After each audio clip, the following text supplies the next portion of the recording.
In Cambridge, Massachusetts, in London, England, and in Lyon, France, there are men who can see but don't perceive. They have eyes that function, but they themselves are unaware of the things that their eyes can see and on which they are able to act. These men all have brain injuries at the back of the cerebral hemispheres in the part called the visual cortex, which receives messages from the eyes.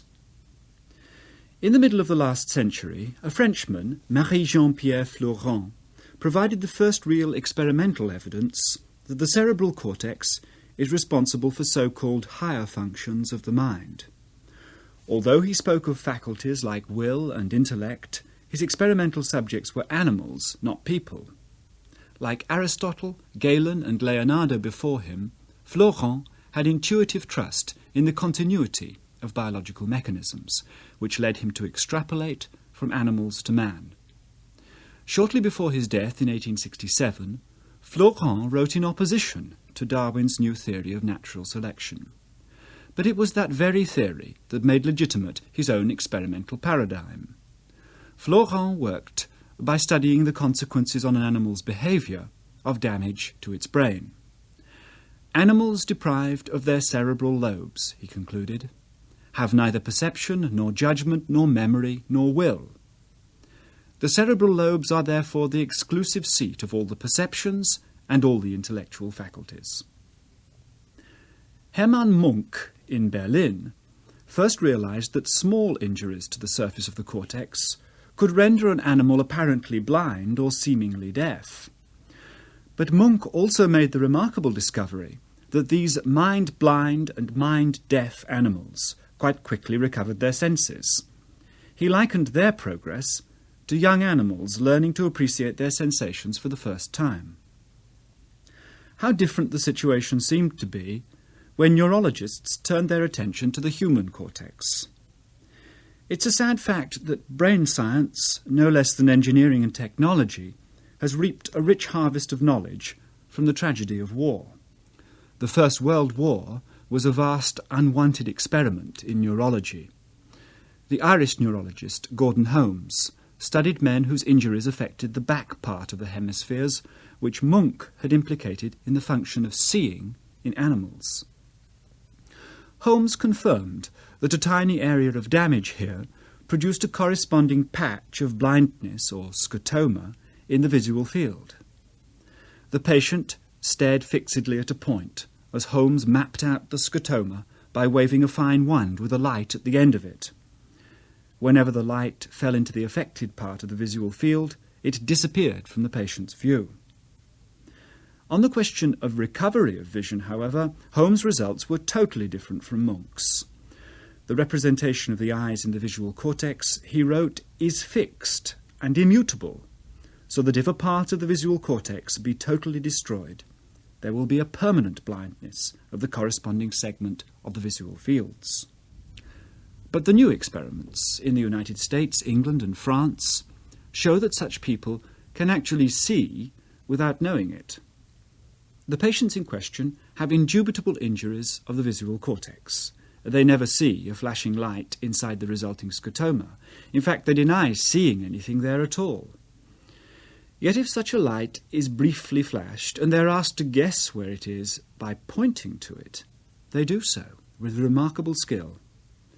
They can even guess reliably whether a line flashed within the scotoma is horizontal or vertical, even though they claim that they see no line at all and find the whole exercise rather foolish.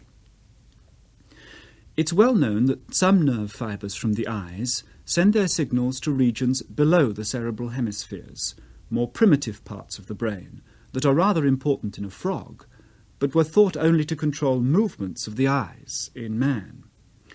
Now we must accept that these subcortical visual areas are capable of providing information for the movements of the hands and even for the guesses of an unaware mind.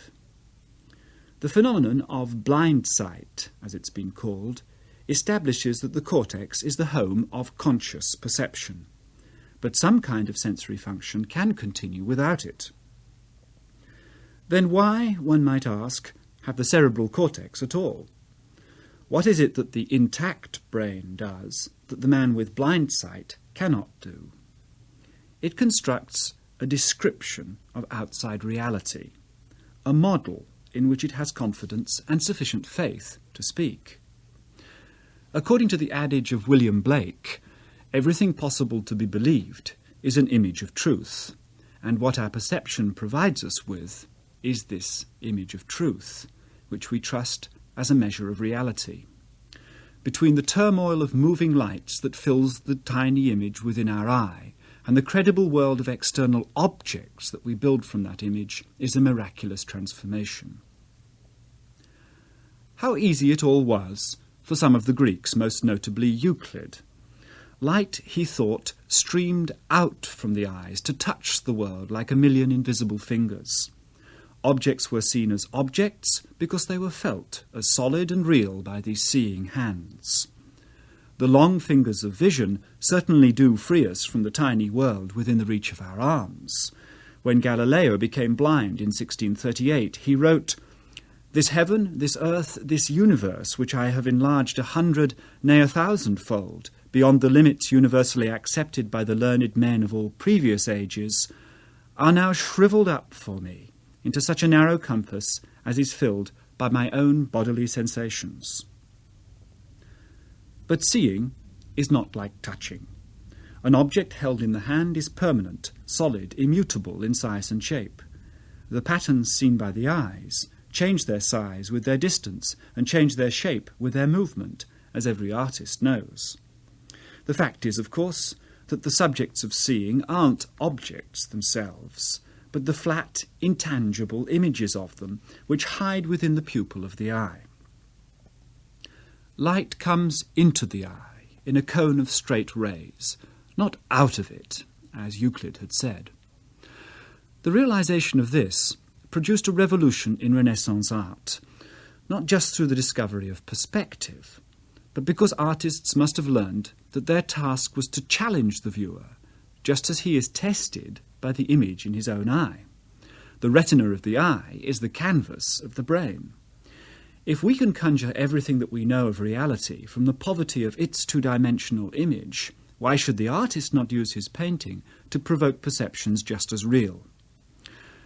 But to do so, the painter who strives to represent reality must transcend his own perception.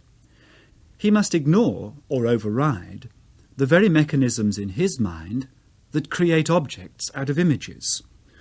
For we do not perceive our retinal image. We experience an external world of solid things. In a way, the Greeks were right. As you watch a man walk away, you see that he remains the same size, although the image of him on your retina certainly shrinks. What we reconstruct within our mind's eye are the constant physical properties of objects, and so we should, because those are the things that we need to know. To do this, we must not only recognize the outlines of individual objects from the confusion within the eye, but must also discover from the image subtle clues about their distances. The artist, like the eye, must provide true images and the clues of distance to tell his magic lies. The mechanisms of constant perception are built into our brains. They're either rapidly learned, or they may even be inherited. A baby a few weeks old reacts as if his perceptions already have constancy of size and shape. The brilliant Cambridge psychologist, Kenneth Craik, who died tragically young in a road accident in 1945, was the first to argue strongly that perception is a model in the brain, a hypothesis about the world that presupposes the physical laws of movement and time. It took great minds like those of Isaac Newton and John Dalton to formulate the laws of motion and the conservation of matter in words and mathematics. But every child discovers a pictorial version of the physical laws of the universe in his own perceptions.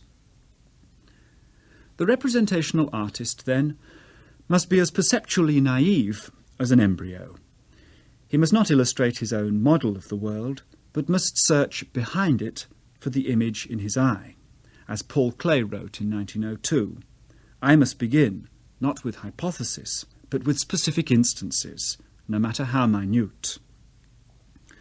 Renaissance painters, starting in the middle of the 15th century, with the pioneer of perspective, Filippo Brunelleschi, tried to create the trompe-l'œil, the deceit of the eye. Their greatest achievements are the extraordinary ceiling paintings like those of Andrea Pozzo in the Church of Sant'Ignazio in Rome, where the artist has painted a continuation of the architecture of the building, soaring upwards and occupied by an unruly host of angels and cherubs with good heads for heights. These ceiling paintings gain their magical transparency because they have no distinctive edge. There's nothing to identify them as paintings. But because a painting is nothing but a flat geometrical projection, its perspective can only be perfect from one viewing point. From any other position, its geometry is wrong, and its painted pillars and arches seem to twist and sag. Just when the artist succeeds in synthesizing exactly the retinal projection of an actual scene, then surely he fails, for he gives the privilege of perfection to one viewer alone. Conventional paintings and drawings have a different and special quality. As the psychologist Richard Gregory has said, pictures are paradoxes. They are part of our actual world of objects, and at the same time are messengers from a different world. We see them simultaneously as lines and colours on a flat surface, and as the solid objects that they portray. The quest for perfection in the trompe-l'œil was one attempt to destroy the paradox of paintings. It was the Romantic movement that suddenly rediscovered what pre-Renaissance iconographers must surely have known, that the picture itself is part of the perception it creates. Was abstraction in art an inevitable response to the discovery of paradox? Certainly it attempts to resolve the conflict by exploiting the painting as an object itself, almost the antithesis of the transparent reality of the trompe-l'œil. But to defy the model builder in the mind, to try to express an idea independent of a subject, is even more difficult than mimicking reality. A good painter has two chief objects to paint, wrote Leonardo da Vinci: man and the intention of his soul. The former is easy, the latter hard. The fact that light forms an image on the retina posed serious problems for art, but the discovery of the retinal image presented difficulties no less profound for philosophy and science. The Arab Ibn al-Haytham or al-Hazan described the convergence of rays of light onto the eye in about 1000 AD, and Christopher Scheiner carried out crude experiments on the optical properties of the eye early in the 17th century. However, René Descartes usually takes the credit for the first accurate description of the retinal image. He took the eye of an ox, cut a window in the back of it, and replaced it with paper. Holding the eye up to the light, he saw on the paper a tiny, inverted image of his room. I think it's no coincidence that he published this discovery in 1637, side by side with the first statement of his philosophical principle of believing nothing that he felt he might doubt. If the apparent richness of our visual world comes into us in such a comical form, a tiny picture upside down, how can we possibly trust it? The internalization of knowledge is a problem that has dogged philosophy and physiology ever since. However, the British school of empiricist philosophy, from Francis Bacon and John Locke in the 17th century to Bishop George Berkeley and David Hume in the 18th, did put their trust in sensory experience as a reliable source of knowledge. They saw around them the growing material success of England in trade and exploration. They recognised the power of scientists, like the brilliant experimenters Isaac Newton and Robert Boyle, to explain through observation. Observing events and gaining knowledge by inductive inference must be the only means by which we can discover truth. But George Berkeley even became worried about the very existence of any material object outside the content of the mind. When we put our hands near a fire, we feel pain. When we put sugar in our mouths, we experience pleasure. But no one could claim that fire contains pain or sugar pleasure. Then why should one think that any of our other sensations of shape and colour, of loudness and tone originate in the material properties of objects. By comparison with Descartes' dictum, cogito ergo sum, Berkeley retorted, esse est percipe, to exist is to be perceived. But Bishop Berkeley didn't conclude that objects disappeared when he turned his back on them, nor that his bedroom disintegrated when he blew his candle out. They must continue to exist because they're always observed by somebody else, someone who has to be everywhere at once. This theory of solipsism is admirably summarised in the famous limerick of Ronald Knox and its reply.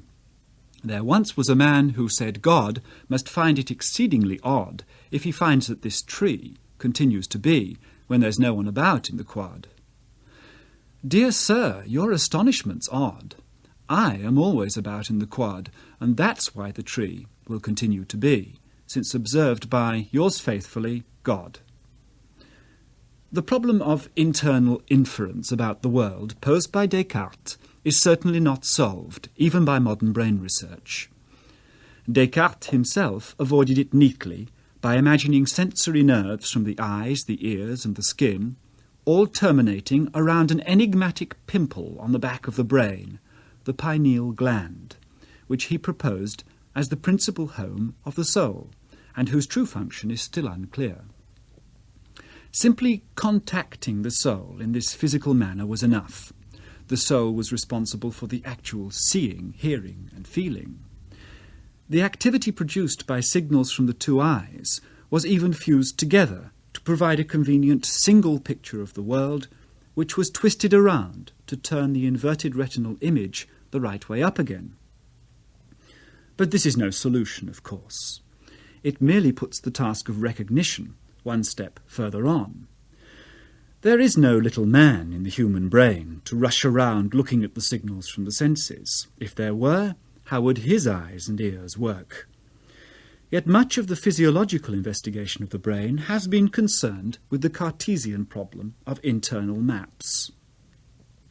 Like the cartographers of the Earth, who were so active at the time, neurologists and experimental physiologists in the second half of the last century were geographers of the mind.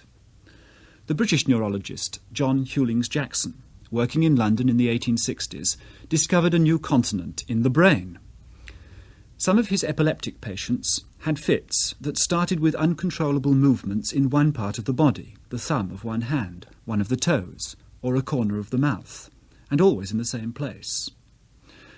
Now, epileptic convulsions are caused by irritation in the brain, and Hewlings Jackson related the region of injury to the part of the body where the fits began. Thus he discovered what's now called the motor cortex, a strip of brain tissue on the side of the cerebral hemispheres which represents the muscles on the opposite side of the body. The motor cortex is the keyboard of an instrument whose strings are the muscles which finally play the melody of movement. Other explorers soon made maps in different parts of the cortex for each of the senses.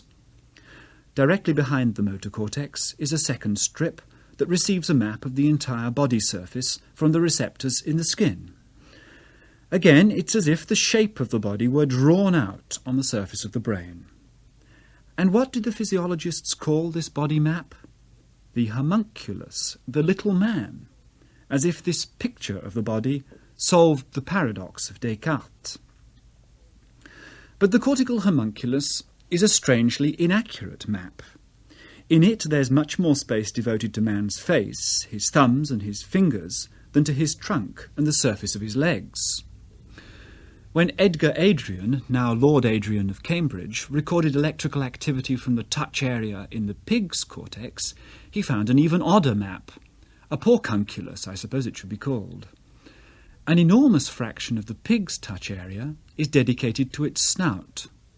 The principle seems to be that the most important and sensitive areas of the body are most generously represented in the map.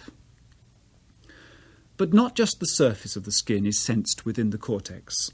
The very existence of the body is registered there as well. Injuries behind the touch area, in the parietal lobe, produce a most extraordinary disturbance of the relationship between body and mind. the opposite side of the body is simply lost to its owner's consciousness. It hangs as an unwanted parasite on his conceptual self. Patients with a damaged parietal lobe shave only one side of their face, comb only half of their hair, and they object to sharing their hospital bed with what they feel to be somebody else's arms and legs. The eminent Russian neurologist Alexander Luria transcribed the thoughts of a soldier, Lev Zazetsky, who was injured in this part of his brain during the Second World War. Suddenly, I'll come to, look to the right of me, and be horrified to discover half of my body is gone. I'm terrified. I try to figure out what's become of my right arm and leg, the entire right side of my body. I move the fingers of my left hand, feel them, but can't see the fingers of my right hand, and somehow I'm not even aware they're there. Often I even forget where my forearm or buttocks are, and have to think of what these two words refer to. If we're to believe the existentialist writer Jean-Paul Sartre, this personal sense of bodily existence can also be lost in the depths of terror. In his short story The Wall, Sartre describes the sensations of a man awaiting execution during the Spanish Civil War. My body, I saw with its eyes, I heard with its ears, but it was no longer me. I had to touch it and look at it to find out what was happening, as if it were the body of someone else. Most of the time it was quiet, and I felt no more than a sort of weight, a filthy presence against me. Perhaps the most extraordinary map in the brain is the visual one, which Hermann Munk and Gordon Holmes first started to chart. In fact, there's not just one map of the visual world, but perhaps a dozen or more in a monkey, and presumably also in man. This amazing array of charts at the back of the cortex is a veritable atlas of the world of vision. Each map has a different scale, and like the various pages in a real atlas, showing geological structure, demographic data, rainfall, and so on, the visual maps each emphasize a different component: colour in one, shape in another, movement in a third. Each time the eyes shift their gaze, a new torrent of information pours through this labyrinth of maps. Any injury to an individual portion of this visual atlas, beyond the primary area of Holmes and Munk, causes a partial loss of the description of the visual world, a kind of scotoma of knowledge. Damage in one place can abolish colour perception alone. In another, the ability to see more than one thing at a time is lost. In another, whole objects cannot be recognised, although all their individual parts are seen quite normally. And finally, brain damage can even steal the capacity to interpret a real map. The concepts of space are destroyed, and the patient is lost, even in his own home. But just as a real map is not the country that it portrays, so the sensory maps in the brain are not explanations for the objects of our perceptual world. For the source of knowledge, for the solution to Descartes' dilemma, we must look within the maps, at the nerve cells of which they are made, the neurons of knowledge. There are more than 10,000 million nerve cells in the human brain. Each cubic inch of the cerebral cortex probably contains more than 10,000 miles of nerve fibres connecting the cells together. If the cells and fibres in one human brain were all stretched out end to end, they would certainly reach to the moon and back. Yet the fact that they are not arranged end to end enabled man to go there himself. The astonishing tangle within our heads makes us what we are. Every cell in the cortex receives on its surface an average of several thousand terminals from the fibres of other cells. The richness of interconnection makes each neuron a Cartesian soul.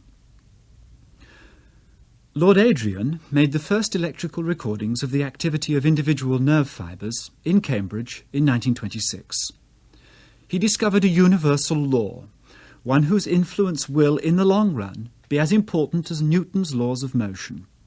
For it would be impossible to understand the brain without this law. Neurons communicate with each other by sending bursts of brief electrical pulses along their fibres. The pulses don't vary in size, but only in the frequency of their bursts, which can be up to 1,000 impulses in a second.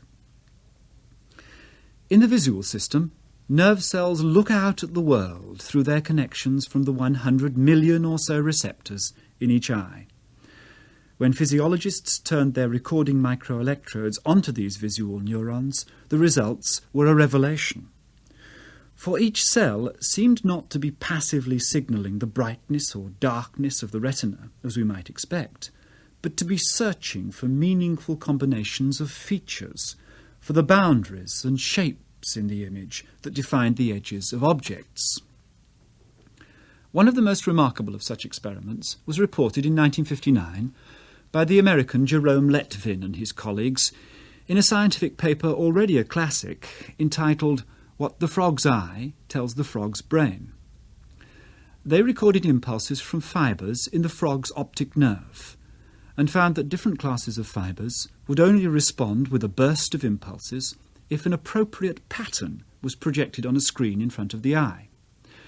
In other words, the eye has a language for its soliloquy to the brain.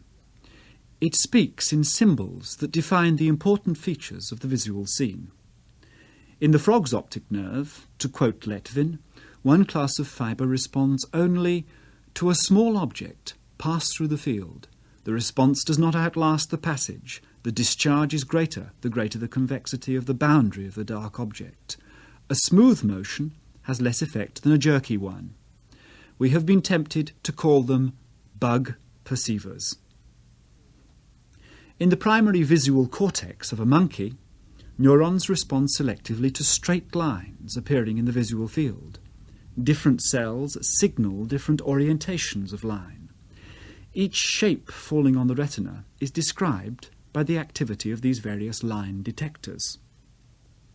In the other visual areas of the cortex, the combinations of activity from these line-detecting cells produce neurons that require the shape of a corner, or a particular type of movement, or even the outline shape of a monkey's hand appearing in the field, to make them spit out their spluttering messages to the rest of the brain. The language of vision has a slightly different dialect for every species.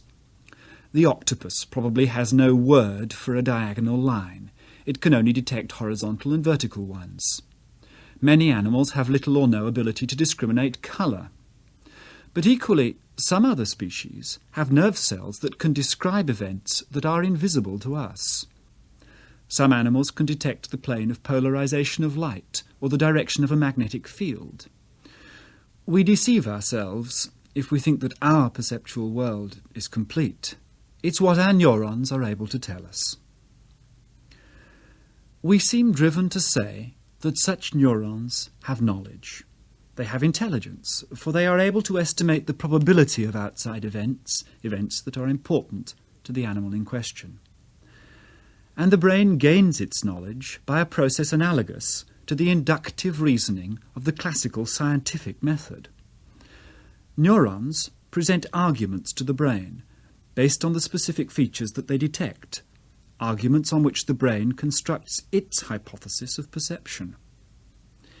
It was Francis Bacon, founder of the philosophical school of empiricism, who first recommended clearly the inductive method for the formulation of scientific theories.